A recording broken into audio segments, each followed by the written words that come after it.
berusia sekitar 15 ataupun 16 tahun. Beliau diajak oleh pamannya untuk pergi berniaga ke negeri Syam. Dalam satu riwayat usia beliau kurang daripada itu. Ketika sampai ke negeri Syam,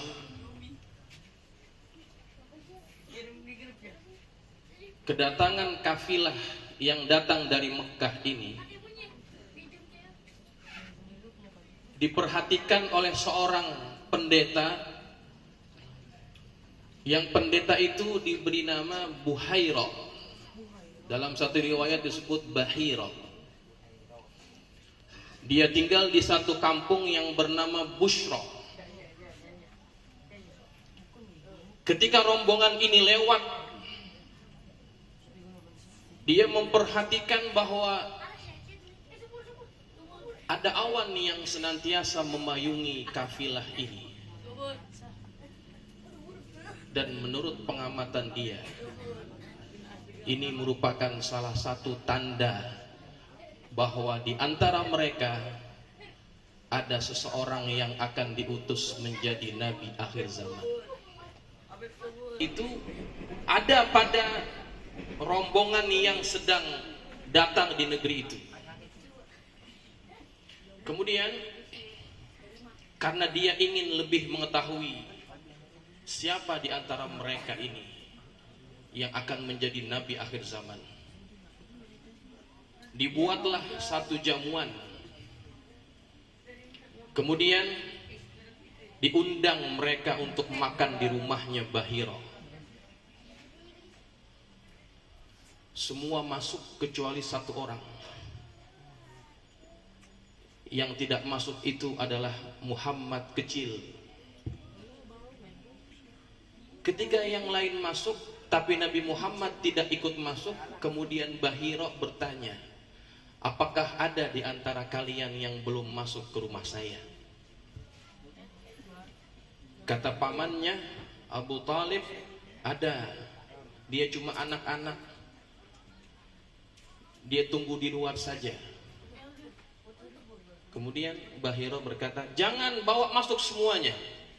Saya ingin melihat semua yang datang dari Mekah. Dilihat dari jauh bahwa ada tanda-tanda kenabian pada anak ini.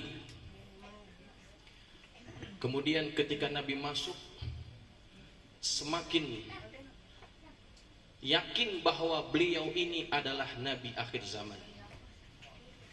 Dan dia bertanya, ini anak siapa? Kata pamannya, ini anak saya. Kemudian kata Bahira, kalau betul apa yang saya baca, kalau betul apa yang saya lihat, anak ini sudah tidak punya bapak. Anak ini sudah tidak punya ayah. Barulah kemudian Abu Talib mengaku bahwa dia bukan ayah kandungnya, tetapi hanya sebagai ayah saudaranya atau pamannya. Lalu terus,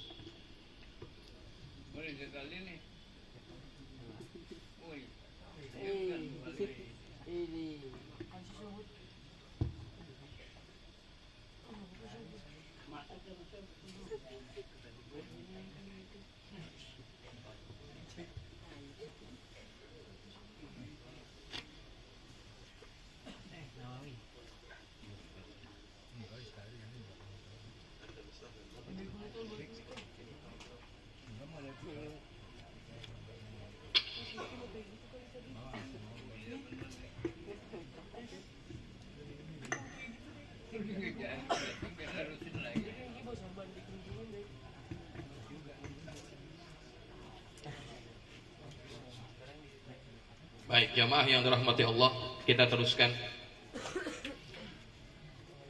Setelah Abu Talib mengaku bahwa ayah kepada anak ini sudah meninggal dunia, semakin menguatkan lagi sangkaannya bahwa anak ini adalah nabi akhir zaman. Kemudian dia minta izin kepada pamannya untuk membuka belakang badannya Rasulullah Shallallahu Alaihi Wasallam. Karena di antara tanda yang disebutkan dalam kitab sebelum Al-Quran turun, di antaranya adalah ada satu tanda yang menjadi tanda kenabian yang terletak di antara dua tulang bahu daripada baginda Rasulullah, yang di antara tanda itu dikelilingi oleh satu bulu yang disebut syamah, dan ketika dibuka betul ada tanda itu pada diri anak ini. Maka kemudian pendeta ini berkata kepada pamannya, jaga anak ini, kalau sampai orang Yahudi tahu mereka akan membunuh anak ini. Maka cerita ini jamaah yang dirahmati Allah sampai dibuat satu qasidah yang dahulu sering disenandungkan. Ya barqasyami ijril zalami balil salami ila Muhammad Nabiyu syamah lahu alamah haithul ghamamah tudhillu Ahmad. Nabi Syamah, Nabi yang memiliki syamah. Apa itu syamah? Bulu yang mengitari tanda kenabian. Haithul ghamamah tuzillu Ahmad. Kemana anak ini pergi, maka awan senantiasa memayunginya. Waktu itu ini anak belum jadi rasul, tetapi ada makhluk Allah yang makhluk ini tidak berakal seperti kita, tetapi dia tahu bagaimana mengagungkan baginda Rasulullah Shallallahu Alaihi Wasallam. Kemanapun Nabi kita pergi, maka dipayungi baginda Rasulullah dengan naungannya, sehingga baginda Rasulullah berjalan dalam keadaan tidak terasa terlalu panas. Maka jamaah yang dirahmati Allah, kisah ini saya sampaikan agar kita tahu diri bagaimana kita mengagungkan baginda Rasulullah Sallallahu Alaihi Wasallam.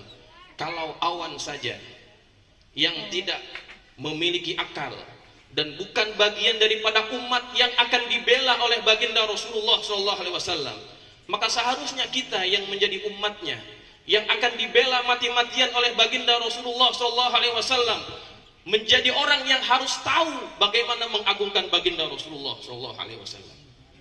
Maka mudah-mudahan peringatan-peringatan yang seperti ini, kita memperingati kelahiran baginda Rasulullah, mempelajari kembali perjalanan hidup baginda Rasulullah, meneladani perjalanan hidup baginda Rasulullah, orang-orang yang dianggap tahu diri bagaimana menghormati, mentaati. Sampaikan, mudah-mudahan bermanfaat, dan moga-moga kita keluar daripada majelis ini bertambah mahabbah kita kepada baginda Rasulullah SAW. Billahi taufiq wal hidayah. Assalamualaikum warahmatullahi wabarakatuh.